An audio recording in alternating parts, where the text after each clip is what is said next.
All right, guys, just a quick warning. Today's podcast hasn't quite gone to plan. Can I say something, Matt? It was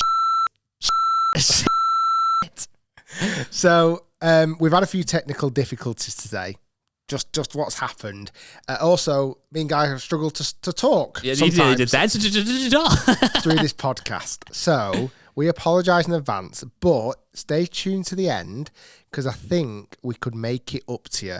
But you've got to find out at the end what that might be. Golden carrot at the end. Yeah, it was a weird one. There was a few technical difficulties. I'm not sure if the listeners and the viewers will kind of spot. Hopefully we can kind of edit it out. But if it's not edited out and it's a bit weird, we apologise. If it's not our normal 6 out of 10. Felt flat at parts, I'll be honest. In fact, don't listen. I wouldn't listen. I'd turn it off now and save yourself an hour of your time 'cause it's crap. Please I'm a double listen. bluffing. I don't know.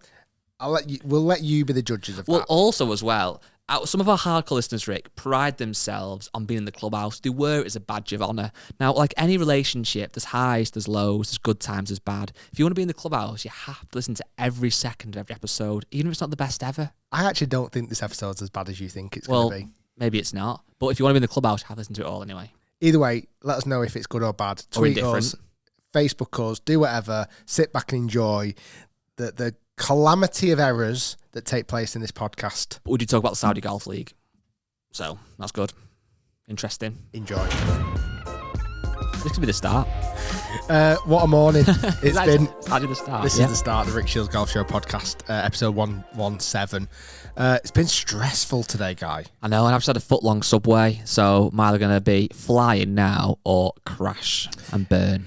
We're having a little bit of work done to the studio that we're in. We're actually building a slight other studio, and it's messed with everything. So today we were hoping to come in nice and early, get the podcast boxed off, but either way, it's now in the afternoon. But hey, you don't need to know that. Can we blame someone? I'd feel better if we put it on someone. Anybody but us. Yeah, so Matt and Harry? Anybody? Matt. Yeah, okay. Yeah, Matt. Well, today, Rick, is an absolute jam-packed, action-packed, content-packed and banter-packed show. It's very packed. Because the benefit of the podcast taking ages to get set up, we've really structured a show. We've actually put some notes down. We have, and there's a lot of notes. So, first things first, we've had a great uptake in ticket sales for the live podcast show, which is amazing. It's great, but it could be better. There's a few left to sell. So, if you are interested, come watch us live in London at the live podcast show, which is Saturday, the 28th of May. Yes. Doors open at 6:30. Probably more like 7:30 we'll stroll out. Rick's you said you're going to have 3 beers before it starts at least. 3 beers. And listen, that could easily get to 5. It could. I'd love you to get bladdered and mess it all up. That'd be so good. Welcome back to the show. Yeah, so that'd be good. But yeah, if you want tickets, we will put a link. If you watch this on YouTube, there'll be a link in the description and as a pinned comment. If you're listening on Spotify, your Apples, etc., there is a description box below where the tickets will be there. So get a ticket. Buy quick before it sells out. I feel like we've got a lot of golf to talk about today. We have got a lot, a hell of a lot. Firstly, I've had a week. Let's just, before we get into that, let's just get people wait a little bit. Okay. Have you had a good weekend? It's been a busy weekend, and sometimes busy weekends lead more to a hectic week. Okay. I feel like a chilled out, nice little relaxed weekend. I start Monday here we go, I'm ready to go. This weekend's been chocker. Kids. Lots of socialising. Yeah. Lots of kids. Lots of boozing. That's what I do. Rick Shiels. And because of that, I feel like today's been a little bit like, I feel like everyone's a little bit like, maybe you were. Oh, no, you said you had a busy weekend as well. I had about 4 sides this weekend. So I think today's a little bit of a write-off, but never mind. Start the week tomorrow. New diet, new mind, new all that. But yeah, no, it's been a nice weekend. Trying to think if I've done anything in particular. I played golf. Yes.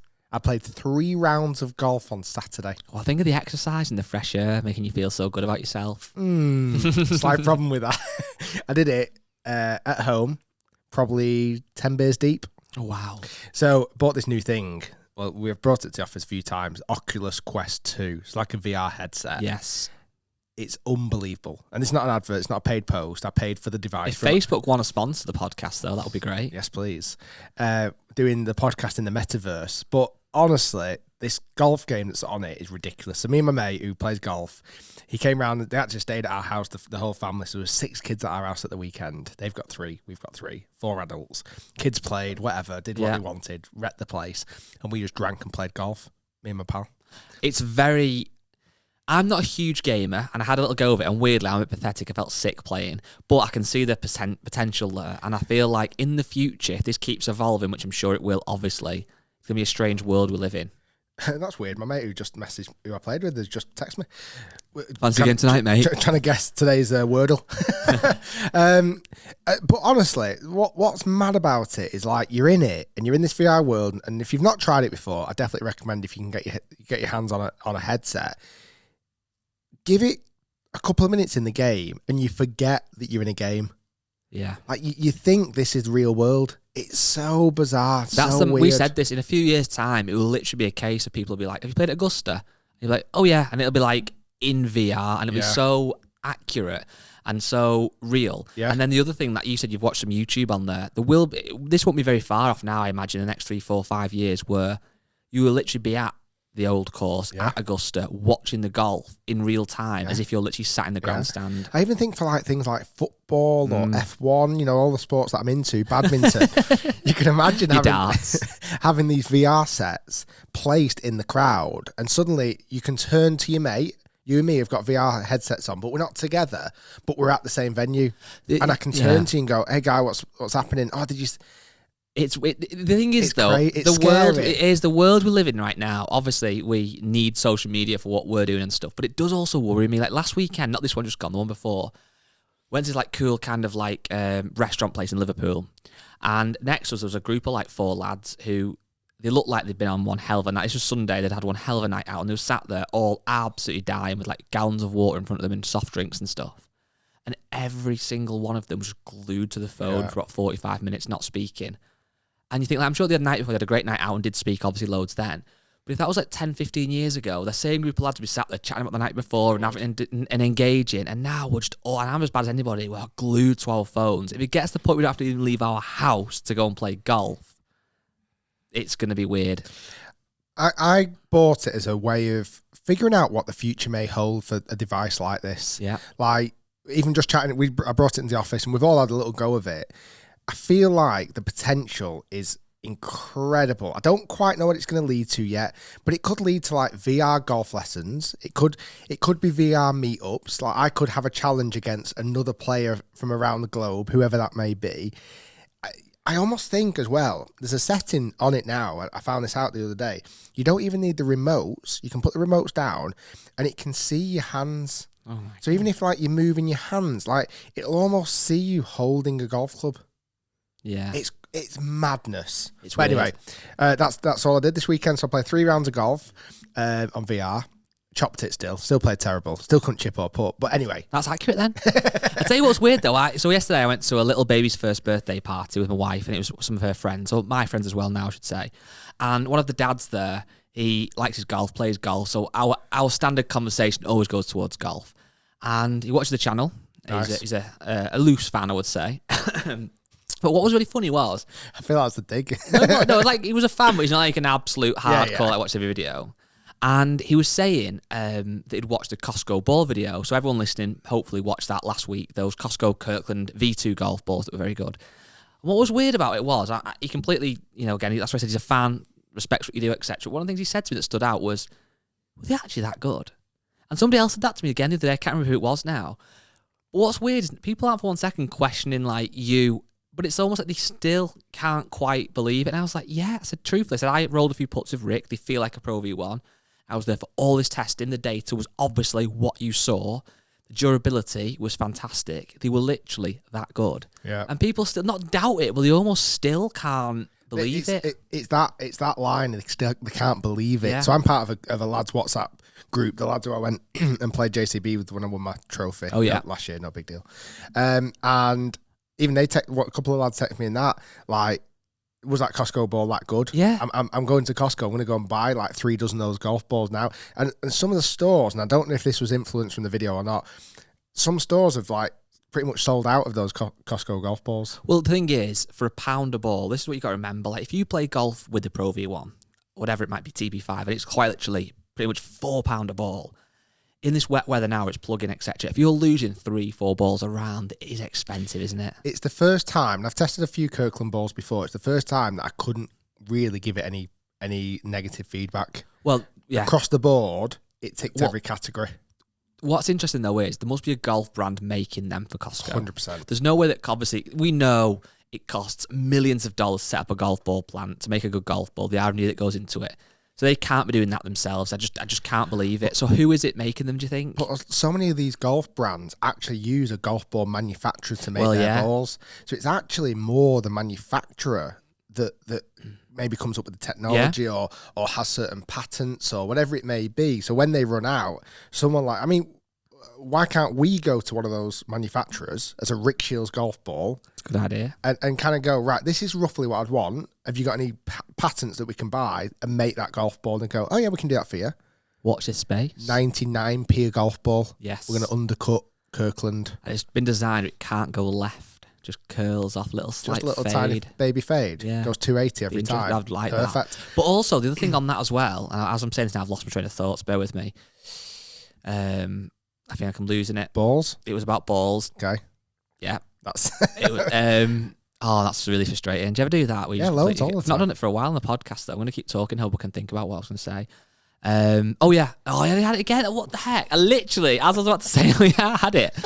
And now I've lost it again. Do you want to press reset? Right, let me It's think. like all the cameras in the studio today, they've not been working. It's basically about a Costco ball. It can't be that exciting, but durability, spin, price, availability. I feel like it was. Oh, I nearly had it again. Oh my god! I have to walk out the room. This is the problem of having a foot-long Subway.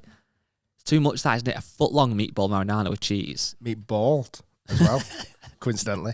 I don't know. Anyway, so they were good. For anybody asking, they were pretty good. I was as shocked as most people. Yeah, I'm really. That's annoyed you, hasn't it? Off, Matt. You're gonna have to bleep that. Blame Matters again. I don't want to carry on this podcast. I don't remember what I was talking about. This could be a long pause, this. And I keep coughing as well. Anyway, if it comes back to me... Wait and see if it comes back to me. Right, wait. I was thinking about the Costco balls. I was picturing them in store. Oh, I nearly had it again. What the heck is it? It was about them being made. Oh, I've got it. Okay, finally remembered what I was going to say. Okay, it's not even that great. But when you think of the big brands, your Titleist, your TaylorMade. TaylorMade's one I'll use an example. They spend millions and millions of dollars on sponsoring athletes. So if you look at the TaylorMade roster, you've got Rory, DJ, you've got Sergio, you've got your Tommies, you've got your Matt Wolves, you've got your Marikawas. They only paying big bucks to use that golf ball. Big money. Big dollar. Whereas with Kirkland, they're not spending anything really on advertising at all. Even just in the store, they've just got it there you can buy. I don't think you can do adverts anyway. So obviously that massive spend, that saving, is passed on to the consumer.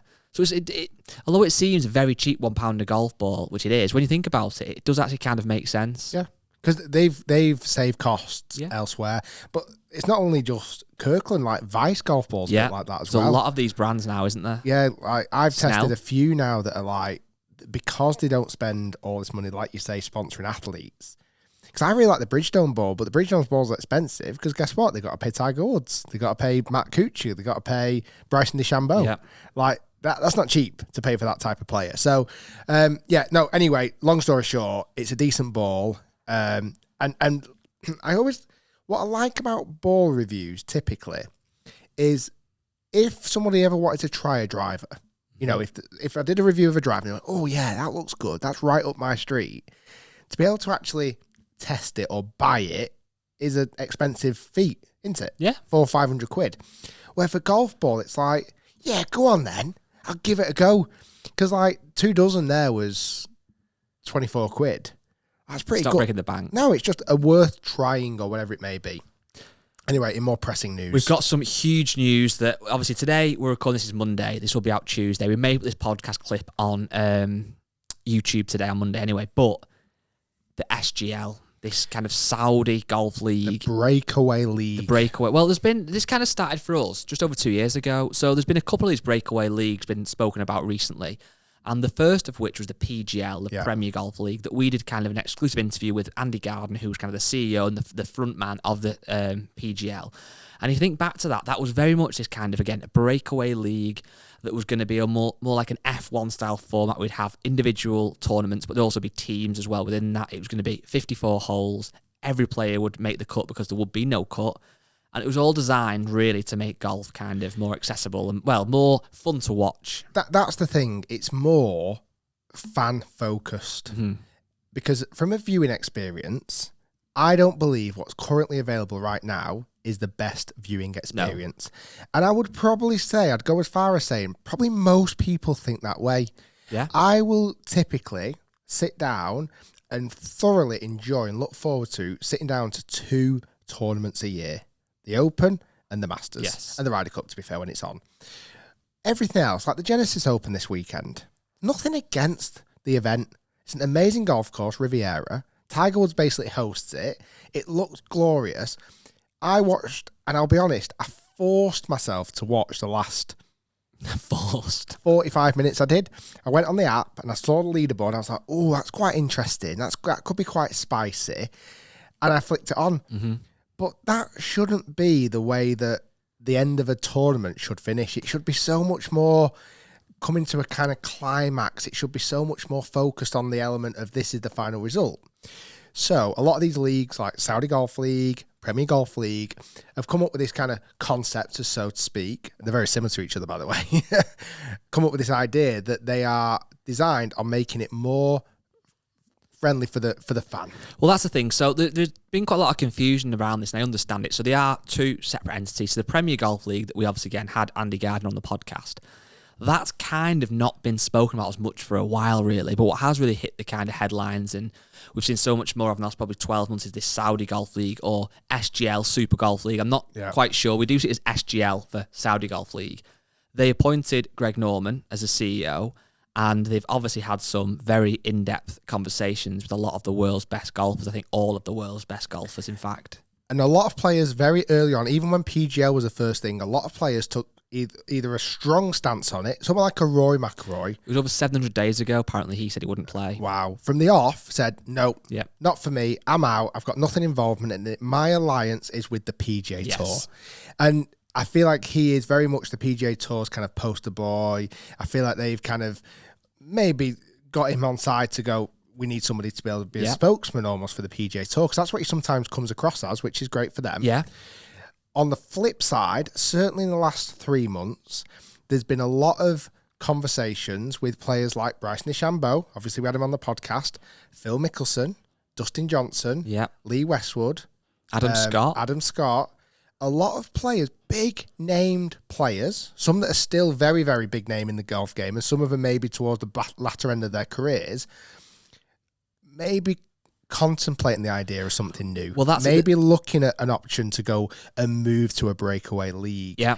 Not saying a lot. A lot of them have had to sign these NDAs or these secrecy agreements, but sometimes that has backfired a little bit because it's almost like they're not saying anything. They're not saying whether they're in or out. Well, the big news that broke yesterday, or Sunday, would it be now, was the kind of guys that we looked like were almost certain to be in this SGL was Phil Mickelson, Bryson and DJ. They were kind of the 3 really big names. DJ came out and said, no, I'm not going to be playing. Well, I've got a statement. Go on. Should I read it? It's not too long. This is actually posted on behalf from the PGA Tour on behalf of Dustin. Over the past several months, there has been a great deal of speculation about an alternative tour, much of which seems to be including me and my future in professional golf. So he's kind of like, just pulling me into this. I feel like it is now time to put some such speculation to rest. Mm-hmm. I am fully committed to the PGA Tour. Yes. And then was that yesterday? That was yesterday. A few hours after that, then we got one off Bryson, which says, while there has been a lot of speculation surrounding my support for another tour, I want to make it very clear, as long as the best players in the world are playing the PGA Tour, so will I. As of now, I am focusing on getting myself healthy and competing again soon. I appreciate all the support. So that one sounds very much, literally, if you read it, that if the best players in the world go over to the SGL, I will also follow. But I think what's interesting, I've tried to, over the last couple of months, and certainly the last couple of weeks, and this has really blown up, is think about, for me, as a viewer, what are the pros and the cons of these kind of breakaway tours. I think the big number one potential con we're seeing so much online about the SGL is obviously this kind of Saudi-backed and the human rights in Saudi, and that really has caused, and you see a lot, you see it obviously when the boxing went over to Saudi. Yeah, or the F1. Yeah, there is a lot of, negative feedback and negative noise around that. That's going to be something that's going to massively put off a lot of players. I think that's one of the things that Rory said as well and why he doesn't want to take part. So that's certainly, a very kind of hot topic right now. But I think the benefit of these potential ideas of breakaway leagues, whether it's the SGL, the PGL, or anything else that comes, in the future, is it's hopefully going to make a better product for the viewer. Regardless if the PGA Tour suddenly then change how they do things and make kind of more shorter events or more fun events or whatever it might be, or if a breakaway tour does come off that's funded by somebody else or whatever, I think as golf fans, it's definitely an exciting time. But what do you think? Well, to be honest, you made a really good point just even before when we were chatting. It's hard to say if buts and maybe this Saudi Golf League, the SGL, was turned into the Santander Golf League. Yeah. Okay. So completely removed from Saudi, as I know. I don't know. Yeah. Watch now, I'm saying this, and Santander's a Saudi company. I don't know, but let's go Google. Okay. If it becomes the Google, GLG, I don't know. GGL. Google Golf League? Yeah, GGL's got a nice ring to it. If it was the Google Golf League, yeah. Okay, and the money where it was coming from, because obviously Google have got a fair few pounds, if it was coming from that, would it be a different conversation? The Apple Golf League I'd be into. Would it be a different conversation? I feel like, well, yeah, there's been so much noise around the Saudi thing. My heart would say, yeah, if it was somebody else, then, but equally, I then think people don't like change, do they? Which you understand. And, to a lot of people, the PJ Tour has been very good to them. And like Phil Mickelson's become a multi-millionaire from the PJ Tour. So some of the things he said about the PJ Tour and its greed haven't gone down too well. Well, he's really, I think out of all the players mentioned, he's the one that's done the biggest U-turn. Yeah. For me, he came out over the weekend. I think he did an interview with one of the media in America. I think it was Alan Shipnuck, is it, from Sports Illustrated? And he went on to say that, I better find the quote, but something along the lines of, basically, I'm doing this to encourage the PGA Tour to get better. Yeah. Basically. He's on about image rights, and he's talking about how the PGA Tour have made so much money off his image rights and this, that, and the other. And I thought, that's really interesting take, because you're there very strongly opinionated about what you think about the PGA Tour, but yet you've really just kind of shot yourself in both feet, surely, because you've just said, I've used the SGL as almost a bribing tool against the PGA Tour. So you've not only kind of pissed the PGA Tour off a little bit, you've also kind of annoyed the SGL potentially. I don't know the ins and outs of it. So he seems like he's really come out very, very outspoken. It'll be interesting to see, there's talks about suspension. Yeah, from the PGA Tour. I'm not sure, because even Rory had a proper go at him yesterday. Yeah, I saw that. He said, I'm not going to kick a man while he's down, but he was been like, I can't remember the words he used. I'll try and find it now, but it was naive, greedy, something along them lines. Yeah, I want to try and find it. So it has been very, very, very interesting. Like I said, loads of reports, and I think I was trying to find a quote before that would summarise this up, but I'm struggling to find one. I'm sure someone could come up with one or find one. And in a weird way, after all the dust settles, and let's say the Saudi Golf League disappears or PGL, whatever happens, let's say these breakaway tours do disappear for the time being, and whether new ones come back or if they come back with a different plan, I do genuinely think things that test us make us stronger. Mm-hmm. And if PGA Tour look at that, somebody's coming to test them, to challenge them. And it may have opened their eyes and opened the players' eyes of other possibilities. Well, And I think then, because of that, and it's probably opened the fans' eyes to possibilities. Like, I never comprehended, before we talked to Andy Gardner or talking about what this kind of SGL are looking to do, I'd never even comprehended there could be another option. Yeah. Like, if you now scrapped everything that we know about professional golf, tour golf, and had to rewrite the manual again, you would do it different to what's out there at the moment. If you think about it now, the PGA Tour, there isn't really an official off-season, is there? Obviously, some of the better players decide. January, they kind of take a bit of time off sometimes. Then they'll go off to Dubai and whatever. And then equally, you don't know when it's certain, even big events, some of the big names just aren't playing. Then you have the cut, which is... I get the cut to some degree competitively. It's like quite an exciting storyline on the Friday. You've got a cut. But equally, like, if you have travelled 6 hours down the road to go and watch a PJ Tour event or the Open or whatever it might be, and there's a cut, and your favourite player's not there, that could be quite like disheartening as a fan. Yeah. So there is definitely, I think, types of tournaments that could be introduced where they maybe were shorter formats or, I don't know, different formats. That's the exciting thing with this. It's just whether it's going to be the PJ Tour that take control of this. The PGL are now saying they want to work with the PJ Tour. So they've changed their stance a little bit. They were definitely a competitor, whereas now the Premier Golf League is saying they would sit alongside the PJ Tour for these PGL events. I'm going to come up with the RGL. Rick's Golf League. Yeah. Chipping comp. There's going to be 6 holes. Yeah. Quick 6, basically. Yeah. 6 holes, 6 players, $6,000. If any Best players in the world would be there for if that. any players want to sign up for that, 6 holes, maybe do it a couple of times a week. No, a couple of times a month, sorry. I don't want to stretch you too much. Round Marriott, Worsley Park, 6 holes, $6,000, 6 players. I'm in. Serious note, though, right now, I do think professional golf, how we view it, does need to change, though. And I do think PJ Tour may just see this as an opportunity to go, yeah, maybe we do need to look at changing a few things up or whatever it may be. Like you say, some of the things that you've mentioned there, because I just, when you look at other sports, and I'll use F1 as an example, and I've got a bit into F1, and you've started to watch. I've started watching the Drive to Survive, and it's definitely opened my eyes to. I am itching for the start of the season. I cannot wait because there has been an off season. Like That's the thing. I've missed it, and I'm not a big fan. Like, I'm not a real hardcore fan. And I think in golf, if suddenly I hadn't seen the best players in the world play for 2 or 3 months, I would miss them. I'd be desperate to know who's picked up ridiculous amounts of clubhead speed, who's suddenly changed sponsorship just before the season, who's changed caddy, coach in the off season. Imagine the little snippets that you'd see from the different players. I just think that we don't get to miss the players. We almost have too much of them. Yeah. And then we underappreciate them a little bit.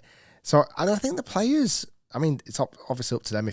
I think they should have a rest a bit more. They should be able to put their feet up for 3 months. But it's also knowing when that rest is, because some players may decide to take off some tournaments and others. If there was like a set period where you've got the 4 majors, obviously at the heart of it, you've then got 20 other events max. It's 24. I mean, that's still quite a lot, but that would be 2 a month. Finish the season at like end of October and let them have November, December, January as rest period. Imagine February now.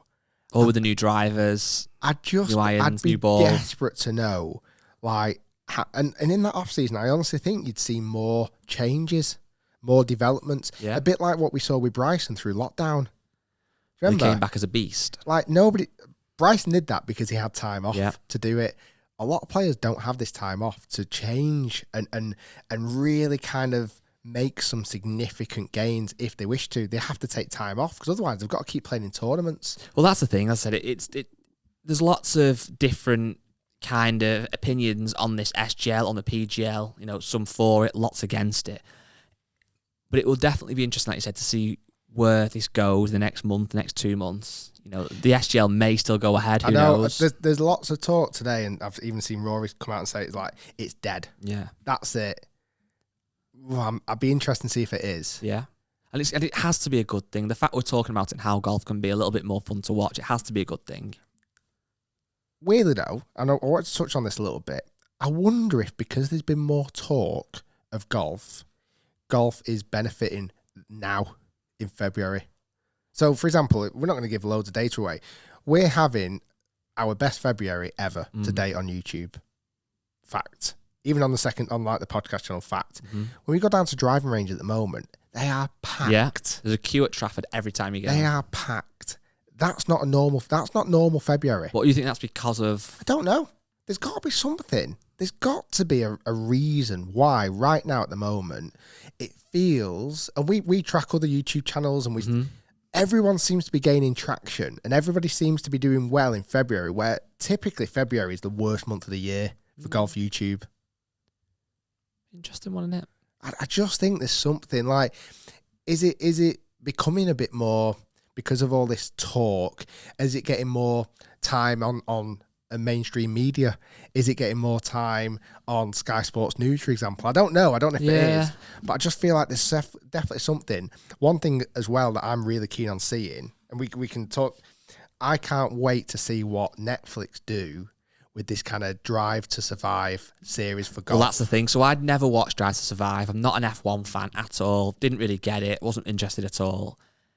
I started watching Drive to Survive. I watched about 6 episodes of the first series. You've watched more episodes of that than me at the moment. I'm on catch up. But what I found fascinating is how well connected you get to the drivers, the teams, the backroom staff. The whole concept of F1 is all wrapped up in a really well filmed, like you mentioned. The filming is just outrageous. Unreal. And all the little inside the interviews you get, like you get to go to all these HQs and you get to you almost feel like a fly on the wall. It's incredible. Well, that's it. And you learn these kind of subplots as well. So it's not just about the actual racing. Maybe when this comes out because of the golf and you hear about these subplots, these people that get on, people that don't get on. I think you said before off camera as well, like, when you're seeing the guys going into the tour truck, dealing with the people, my driver wasn't very good today or whatever. Yeah. That might get us even more into tour golf. But yeah, as we keep saying from before, I think some freshness to how we watch tour golf would be appreciated. You know what's mad as well? There was some names going around for that new show. And like Drive to Survive also works for golf, doesn't it? Actually does, to be fair. Like almost you can't really. What else could you use? Put for dough. Put for dough. No, I'm excited to see it. I think it'll be interesting seeing all the players. I mean, even like things like, I know this wasn't a PGA Tour thing, but when Rory last year in Dubai finished the race to Dubai and he ripped open his shirt and stuff, imagine if that was filmed. I'm just seeing that and actually getting that raw emotion. That was so weird still when he ripped his shirt. I keep thinking that's so weird. Like as soon as they finish, like capturing those little bit in the locker room, like they're like pushing the camera away, get out of my face. Like kicking the locker room and blaming the caddy or going, these greens are terrible, or like we don't get to see that. No, it's very true. And I'm not sure how much we want to see it. And I do, absolutely. There's a lot of players to cover, and certainly on the PGA Tour where there's only 20 F1 drivers. But I must admit, I wasn't that excited about it when it first came out, but I haven't watched a lot of Drive to Survive. I've watched a little bit of that now, and I'm like, wow, I pictured it. Imagine this in golf, and it's happening. Right, today's podcast has been... I think it's haunted today. It has. Have you ever heard the phrase, couldn't organise a up in a brewery? That's what Matt... He's got all these fancy cameras, all the gear, all the technical support he needs, and he just can't even get the podcast going. So well done, Matt. Poor Matt. I don't know what's going on. It's like we're haunted today. But anyway, what were you finished on then? All I was saying is that I am more intrigued and excited about seeing this kind of Drive to Survive golf version. Yes. Because I think it's got huge potential. And fingers crossed... With it being on something like... Fingers, and then you open, if anything, you open up more. Fingers crossed, open fingers. Double fingers crossed, bad luck. Well, I'll do one. I don't know. I'm going to do one. That was good. Not my left hand on my right hand. Fingers crossed. Yeah. With golf being on such a platform like Netflix, yeah, it's got to, if it's successful, how many new people may come into golf? Yeah. Like you're saying now, you've watched a bit of F1, and you kind of somewhat not converted fully yet into a fan, but you could potentially see yourself doing so. Absolutely. By the way, when you looked at me then, and people listening, this won't be very good, so maybe go and click and watch. When you did, cross your fingers, had them open like that, the way you dressed with Jordan cap on and a hoodie, you look like you about to drop the sickest mixtape of this year.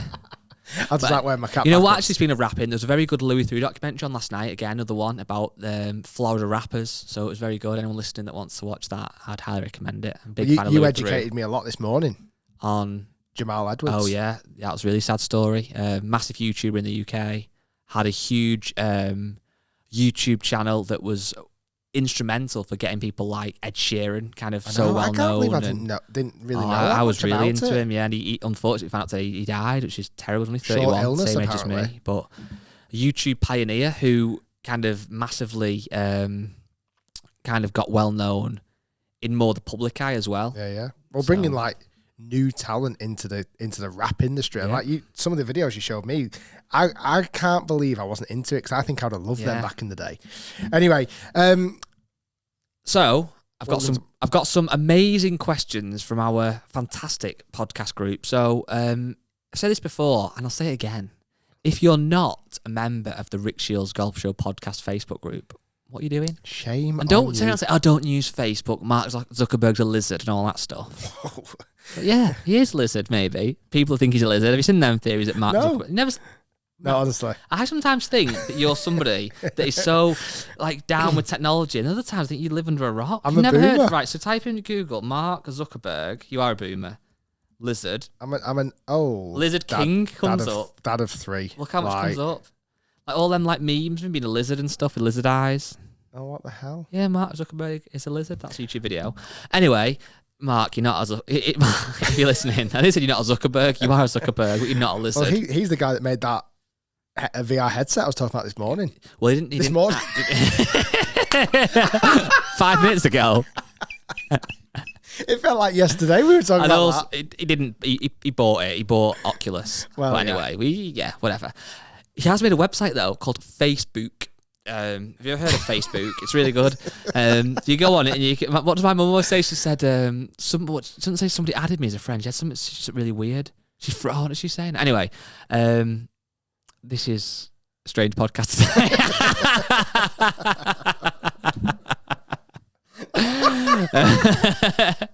You can't even get. I want to know what she says now. She calls it like. She does it added me as a friend. She says like requested, not even requested me because that sounds right. It says something really. If I remember it, I'll let you know. But anyway, Mark Zuckerberg.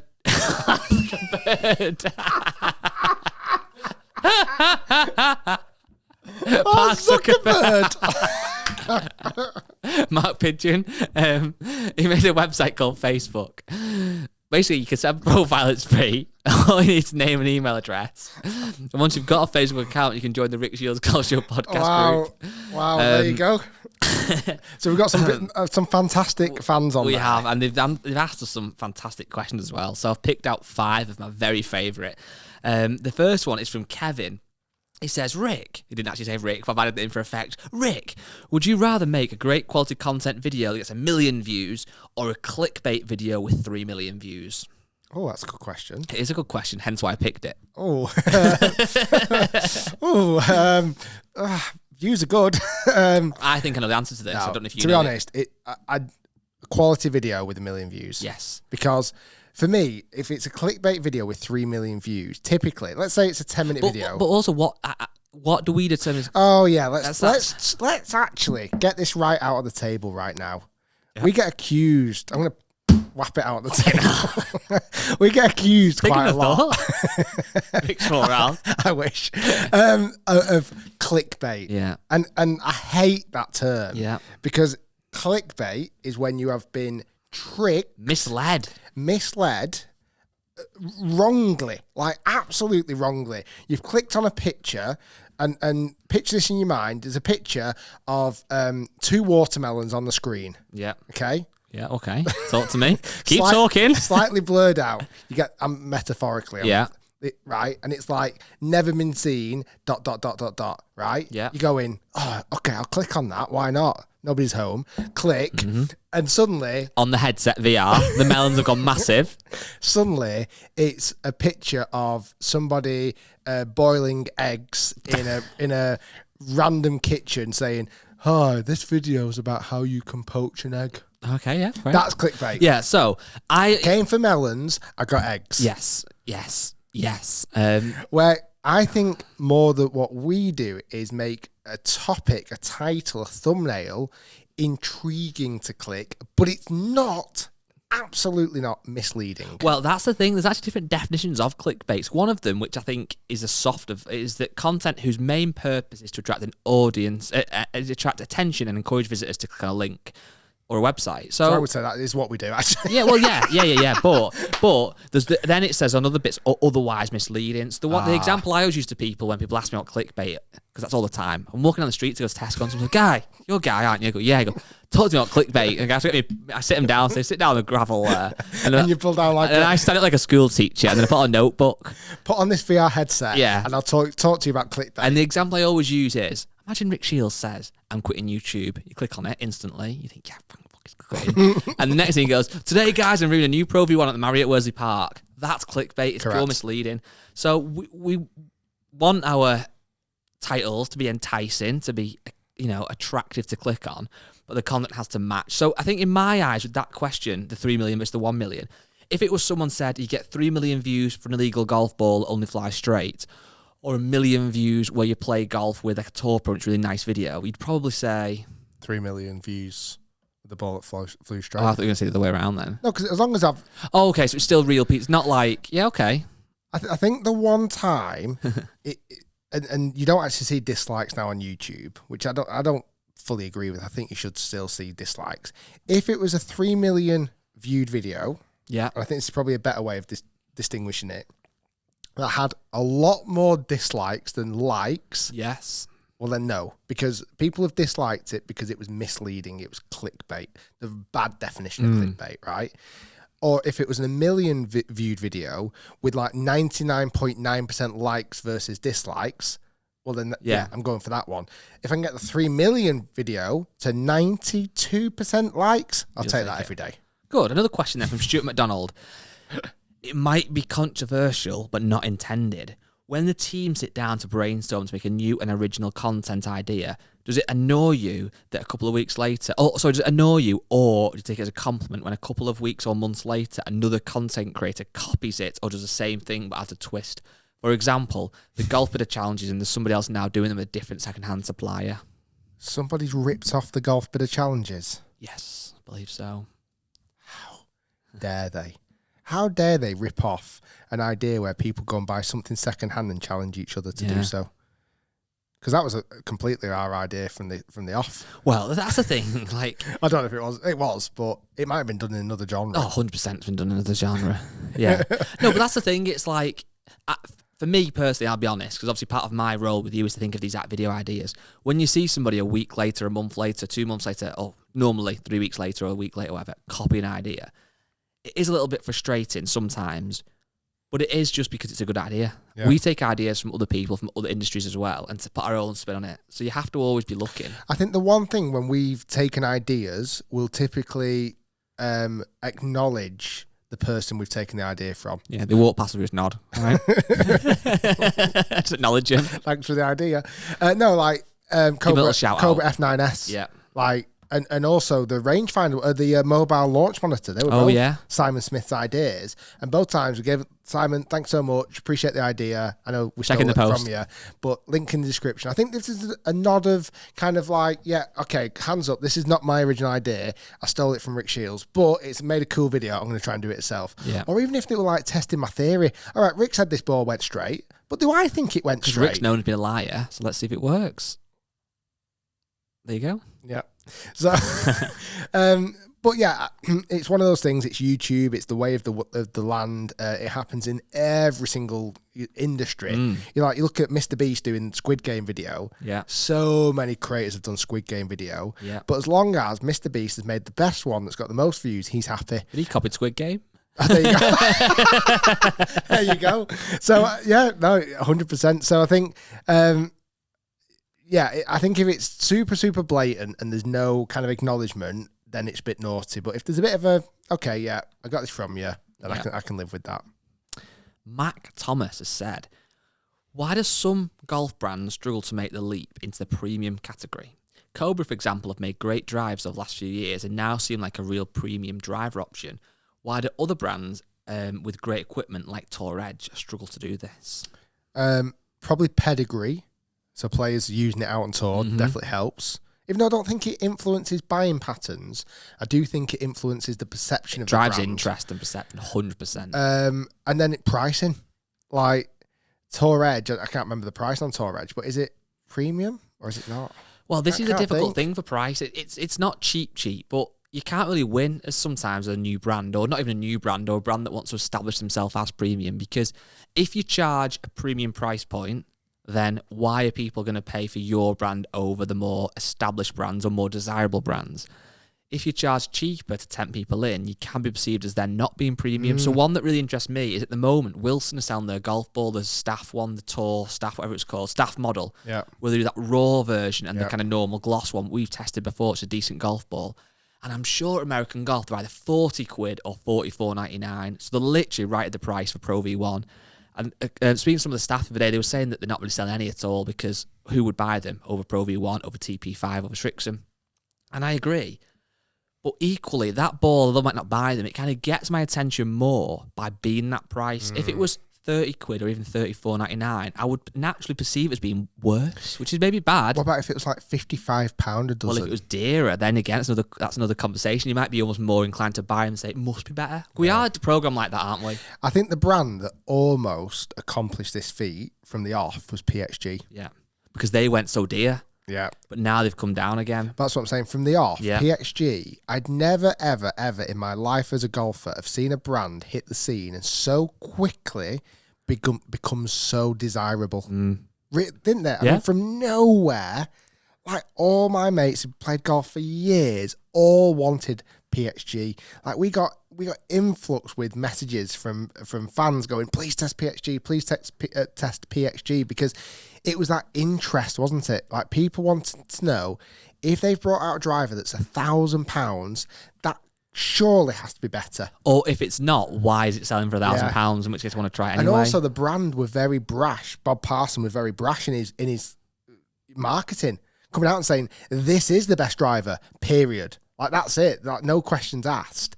But now, obviously, I beg to differ, Bob. But then they've really, really changed tactic now. They've gone much cheaper, haven't they? I just feel like they've lost the way. I mean, I remember the last time I reviewed a PXG driver, proper legit one not legit one. I bought that kind of cheaper one, but when they were still expensive, and they brought down the price a little bit. I think they already went the wrong way. I would have loved to have seen them, and I don't think it would have done great for the golf. I'm not saying I don't want more expensive clubs, but to make them more desirable, gone more expensive. Yeah. Don't go cheaper for them. They should have gone to £1,500 a driver. But anyway. It is weird, though, what you said about how the world's best players can impact how we perceive stuff. But there's so much that goes on, because the other day when I was telling my dad actually about that Costco ball, and he said, oh, it's Pro V1 still the best ball. I was like, well, for me, I think it's what I'd prefer to play with. But I wouldn't argue it's the best, because TP5 are great or whatever. Yeah, so if you look at the top 10 players in the world or the household names, there's so many of them that don't use the Pro V1. You look at like John Rahm, Morikawa, Rory, obviously, Xander Schauffele, Dustin Johnson, Matsuyama, Bryson, Brooks Koepka. There's a lot of golfers out there. That's crazy, that use isn't it? and obviously then you think of the Tommy, all the TaylorMade guys, obviously using the TaylorMade golf ball, Ricky Fowler. So who's the highest ranked player that uses Pro V1? Patrick Cantlay, number 3.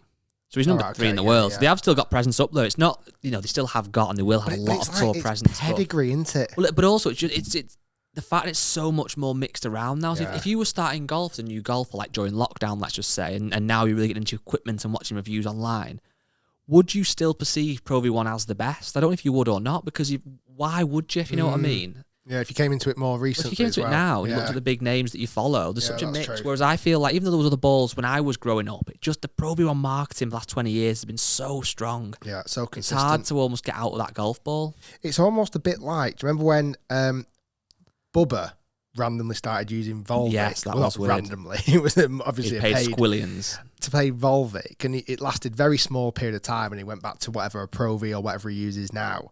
But if you look at that, like, that's where a brand that's not a well-known brand had tried to bring in tour athletes. They tried to get that presence, but obviously it probably backfired, and that probably did them more harm than good. Yeah. Like, people now going, I don't really fancy a Volvic after Bubba didn't even bother using it. I agree. That's crazy. I think this one today might be a short one. I've had some errors. Yes. We have got hopefully a guest tomorrow. Maybe, like without promising it, we might release that later this week then as a bit of a treat. Maybe 2 this week. Today's could be a bit of a naughty.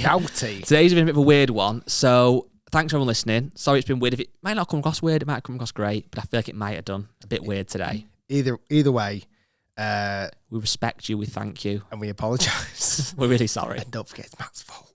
Blame Matt. If you want to tweet #blame Matt, feel free. I'll put it in the Facebook group. Oh, poor Matt. That's what happens when you go to Bingo Bongo. Right, guys, thanks for listening. Like I say, big guest. Fingers crossed, touch wood, tomorrow. And if we get that boxed off tomorrow without no technical difficulties. We'll have it out this week. Let's do Friday? It. Little Friday treat.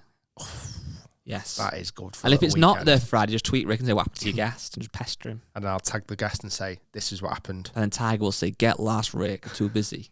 I'm not answering your phone calls, man. That was quite good. Can we get Tiger on, please? Yes. I've messaged him. Okay, good. Thanks. He's not answered me, but I've messaged him. Thanks. Okay, let's carry on. Fan. I might write him a rap like Eminem and Stan. Write him a big long rap and just say how much I love him and see if he gets back to me. Great. Thanks for listening. Okay, bye.